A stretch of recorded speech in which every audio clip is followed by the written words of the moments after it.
Nails are getting brown, wilting clothes. The crackle of the motorboat sounds from inside his belly as congregations bass tune. He looks at women tired as a bush being peed on by a dog. And you can imagine when we got to that moment in the poem, thinking, well, wait a minute, Istvan. Okay, we need a bathroom break. We get it. But it was particular for, I think, for our international friends. It was a particularly demanding exercise because they not only were writing the poems quickly, but then having to translate them on the spot, and that put a particular pressure on them. But they all rose to the occasion, and I think that the key to the whole enterprise was that, again, to go back to Marvin's idea of the importance of surrendering to your materials, everybody built, it seemed to me, a kind of trust among one another. We were laughing a lot, so if you wrote something that was awkward or cliched or seemed tired or didn't make any sense, which was often the case, there was a willingness from everybody around the table to say, that's right, that's what comes along in a conversation. You know that in any conversation, you forgive one another in advance, if it's a good conversation, for not getting things right or not hearing them quite right, and then seeing what might be made out of those funny little missteps. And what added to the number of missteps was all the different languages flowing around the room. By the way, we meant it when we said we would just do questions and answers if you have any at any time. Or we could do the questions and you could do it. I have a question. You do, Vic? Yeah. Okay. Vic, this is Vic Camillo. He's out in the audience. We can see him, but you on the radio can't. I want to know if there's a Maltese poem about a falcon. All right. We know who you are and we know where you live. Well, here's a couple. This one's by Ksenia Golubovich. Did I do that? Yep. Yeah, I did. Mother probably had something to do with it. Where are you, Mother? Not a question to answer. My longing was a baby from the start that had no one but me to soothe it.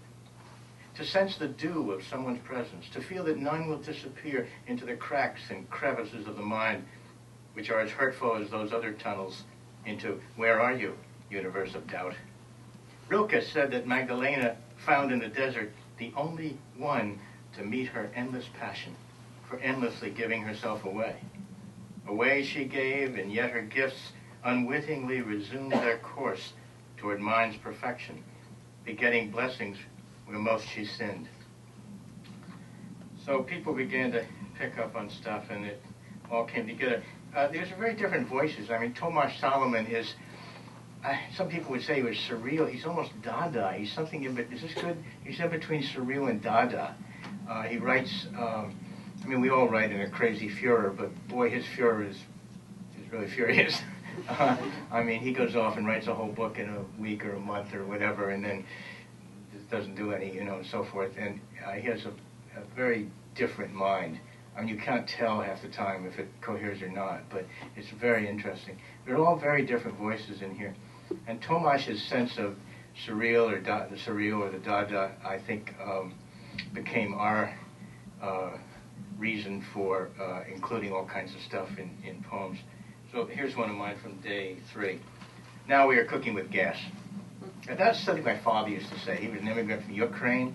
Anybody say that anymore? Now you're cooking with gas. Yeah. Now we are cooking with gas.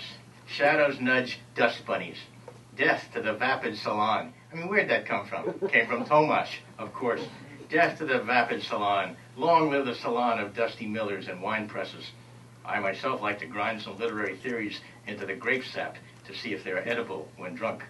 That's my favorite line. Duchamp's nude fell down the stairs in pieces. She lost her sex appeal. Too flashy. It's the quiet that makes the orgasm volcanic. Okay, I didn't mean it. Just go on as you were, leathered in belief. I'm a bald ant, a wriggling finger, mouthfuls of silvery fishlets in butter. I had a friend who cooked the morning's eggs. You don't sleep enough, she said, and gave me bread and bacon. Well, I usually know when someone means me. I move in the dark without eyes, a body of honey. Yeah, getting weirder, right? Yeah. But Marvin, if you don't mind, I have to read one of your poems also from that day because I love it so much. I mean, here's the other side of what Marvin did on that same day. Okay, I'll be an ant, a kind of ant. I spent a lifetime blacking out a name I could not see. It was an ant's name for God. In worm trails and clouds and fishing lines creasing the rivers where rowboats bobbed in the oils and sinkholes and snake holes, in the cracks of shoe leather, I saw the words, but no God. I crawled across photos on the floor. No God. The world forgot me, but the skylark practiced its song where I could hear it. I was rolled in fallen leaves. I loved your cautious walking, your honey. I loitered near your washstand, purple and silk, but no God. So that, the poems most of them do cohere, even, well, Tomaz's don't cohere, that's like, when I've translated Tomaz's poems, I've often said this, that I'd say to him, Tomaz, what do you mean by this? And he'd say, I don't know. Or he would say, apparently. And I would say, what do you mean, apparently? You wrote the poem, don't you?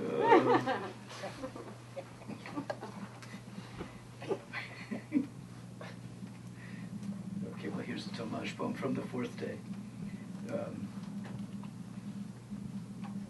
All at once. You'll see one of the words that makes its way in here. There are dots on the earth now. Dark trees on the red soil. What do you see inside the cruel hooker? It's about a weak guild fluttering with wings. It stands on the hill with the surface in its hand. White coloring matter, soft grass, deserts and large fields of fertile shit. The chisel in wider verse, the sawdust in the corner for litter. Until I comes who undresses, I anoint him with oil. I spread the lid with my palms, but not too much. I say, stupid catecheresis. He lies down and I hatch and enjoy and give back power and freshness to his bark because I carry it.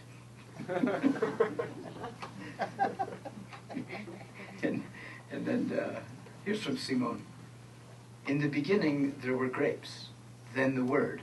Words like cherries and daily bread and like water before it freezes were a certain someone's indifferent glance. And with words, your eyes, a well of knives, pleasure, pain, the edges of thin lines. I still dream you're inside me without knocking, entering this temple which waits for you. And I say, don't lose your way in the dark. And you smile, you taste of honey. So you see the honey that Marvin had in one earlier poem that then comes back.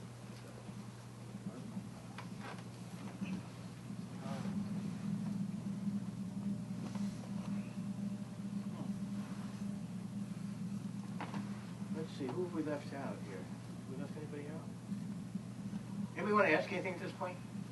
I have a question. Yeah, please. Oh, here you go. Yeah. Sarah has a question. Yeah. But my question was, one thing about reading the book for me was when you read the introduction, which Chris is really just amazing, it gives such a great picture of what was going on when we seven poets were in the room. And you talked about echoes and resonances, and so that introduction then echoed as I was reading all the poems. And one thing that Tomaz and Dean said was, even though it was joyous and there was all this camaraderie, it was also sort of grueling. And they really talked about feeling pushed to sort of a point. So I just was wondering if you could talk a little bit. Was that your experience as well? And what about it was so? Was it being in the company of other writers? Like Tomaz said, I've never written a poem on command before. Almost like he never wanted to again. Yeah. There you go first. Oh. Well, it was interesting to Tomaz, who is so prolific. I think he's published 35 or 40 books.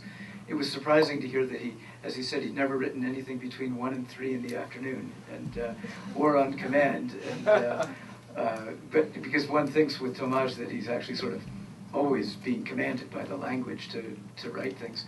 But I think I think there's a sense of I mean, these are all serious poets, and you want to write something that's going to interest the others, so that there's a kind of pressure there. There's the pressure to produce something, and